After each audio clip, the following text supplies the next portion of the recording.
Arthur Rubinstein at 90 is one of the wonders of the modern world. Put very simply, he is a giant in music, possessed of an extraordinary gift for interpretation, an uncanny memory, and a unique, sweet singing touch at the keyboard. The emotion his playing transmits has moved millions of people down the years, in thousands of live performances, on television, and through the extraordinary popularity of his recordings. But Rubinstein is more than a musician. For 90 years, he has demonstrated a prodigious appetite for living, for food, for wine, for art, for painting, for sculpture, for philosophy, for books, for travel, for friends, for family.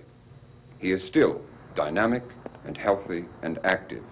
He's completing the second volume of his memoirs, living in this charming house just off the fashionable Avenue Foch in Paris, the city he loves above all others. To me, the man, Arthur Rubinstein, is as enthralling and captivating as Arthur Rubinstein, the musician.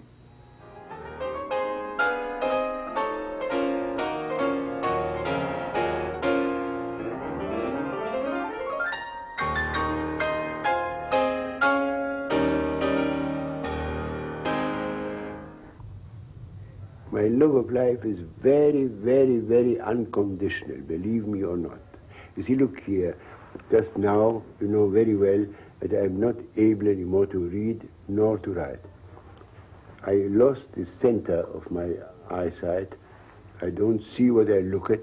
I can still live. I'm not blind because I see around everything. So I am still independent in a little way, not very much.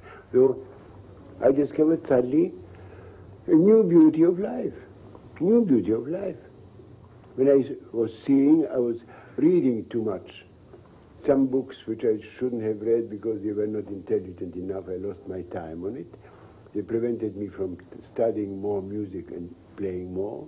I had never the time to hear beautiful, beautiful compositions because I couldn't go to concerts. I was traveling myself, playing myself. Now I have endless records. I spend all my money on records. I listen to the Mahler symphonies, beautiful performances by my colleagues, by violinists, by pianists, by quintets. I get angry. I discuss it with them when they played badly. I mean, I discuss inside, of course. They are not here. So they don't hear what I have to say, but they enjoy it tremendously. The new life. In your book, My Young Years, you say that you adopted very early in life a motto expressed in a Polish phrase, Nie dam się. Nie dam się. Well, the translation is not quite easy because it is a little strong in Polish, but it means actually, I will never give in. I will not give in with much strength. Give in is something a little bit weak. There is no word for it, you know. I will fight it off. I will be brave. Well, I don't know, something like that, but strong. And I learned it because I was present in Lodz, in my birth town, to a pogrom which the Russian Cossacks had made in the streets. I was very young. I was a little schoolboy. I think I was 7 years old. We had to run away from Cossacks who beat up the population and make them bleed and so on. We saw blood on the thing. We were terrified, absolutely. And I learned something that I must build up in me courage. I try to be courageous, not to be afraid of anything. And I'm not afraid of anything. I was never really afraid of anything at all. Not afraid. I suffered about it. I took it in very much. I was unhappy about this and that. I didn't have money. I didn't have this woman or that. Love, music, fiasco, no success, and all you want and so on. But I was always rather courageous. And I found out that probably belongs to my race, you see. I must tell you, I have been since childhood a very proud Jew, and to remain Jew. You see, I admired their courage for the 2,000 years in exile. I admired the incredible character of the Jews to stick to their religion, to stick to their race, that they are the only old race preserved as they were. Can we talk about your music? When people say, as they do, that you are the greatest pianist of this century, do you believe them? I do not believe them, but I get very angry when I hear that, because it is absolute, sheer, horrible nonsense. There isn't such a thing as the greatest pianist of any time, of anyone, nor anything. Nothing in art can be the best. It is only different. You see, I will tell you my theory about it.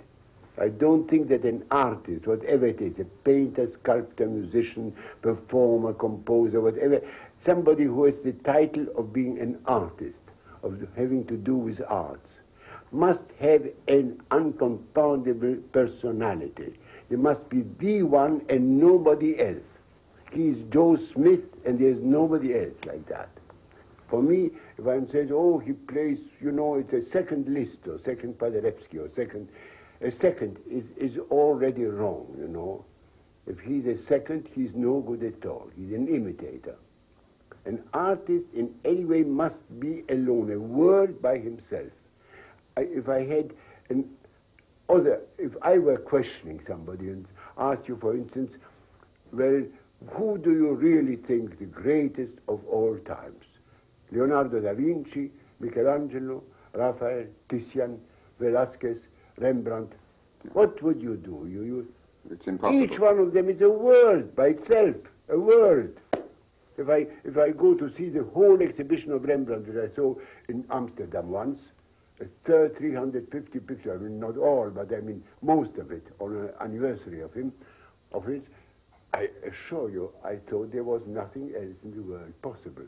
But then a few weeks later, there was a little exposition here of most works of Vermeer. I had exactly the same feeling. Then I saw an exhibition of Titian, exactly the same feeling. They are alone, they are a world by itself. You know, that is something. A Beethoven is alone. A Mozart is alone. There are not many Mozart, some like him with Mozart and others and Beethoven. No. Look here, if I'm a pianist, well, I'm a pianist of my kind, which pleased so many people who liked the kind of my playing, who were my followers, who had enjoyed it, might even had a great emotion out of it and so on. But then there are others who get emotions and get very moved by other pianists, this one and that one and this one and this one.